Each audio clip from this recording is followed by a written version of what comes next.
ಹಾಸನ ತಹಶೀಲ್ದಾರ್ ಗೀತಾ ಅವರ ಕಾರಿಗೆ ಬೆಂಕಿ ಹೊತ್ತಿಕೊಂಡು ಕಾರು ಸಂಪೂರ್ಣವಾಗಿ ಸುಟ್ಟು ಕರಕಲಾಗಿರುವ ಘಟನೆ ಹಾಸನ ನಗರದ ಚನ್ನಪಟ್ಟಣದ ಹೌಸಿಂಗ್ ಬೋರ್ಡ್ನಲ್ಲಿ ನಡೆದಿದೆ.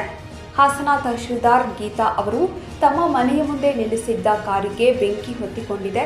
ಪರಿಣಾಮ ಕಾರು ಸಂಪೂರ್ಣವಾಗಿ ಸುಟ್ಟು ಕರಕಲಾಗಿರುವ ಘಟನೆ ತಡವಾಗಿ ಬೆಳಕಿಗೆ ಬಂದಿದೆ.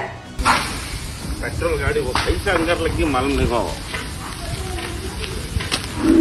डब्बंतु अंत तक्षण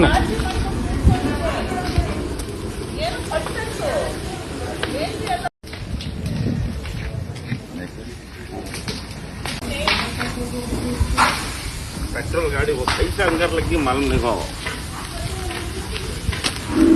डब्बंतु अंत तक्षण ಮನೆಯ ಮುಂದೆ ನಿಲ್ಲಿಸಿದ್ದ ಕಾರಿಗೆ ದುಷ್ಕರ್ಮಿಗಳು ಬೆಂಕಿ ಇಟ್ಟಿರಬಹುದೇ ಅಥವಾ ಶಾರ್ಟ್ ಸರ್ಕ್ಯೂಟ್ನಿಂದಾಗಿ ಬೆಂಕಿ ಹೊತ್ತಿಕೊಂಡಿದೆಯೇ ಎಂಬುದರ ಬಗ್ಗೆ ತನಿಖೆ ನಡೆಸುವಂತೆ ತಹಶೀಲ್ದಾರ್ ಗೀತಾ ಅವರು ಹಾಸನ ನಗರ ಪೊಲೀಸ್ ಠಾಣೆಗೆ ದೂರು ನೀಡಿದ್ದಾರೆ.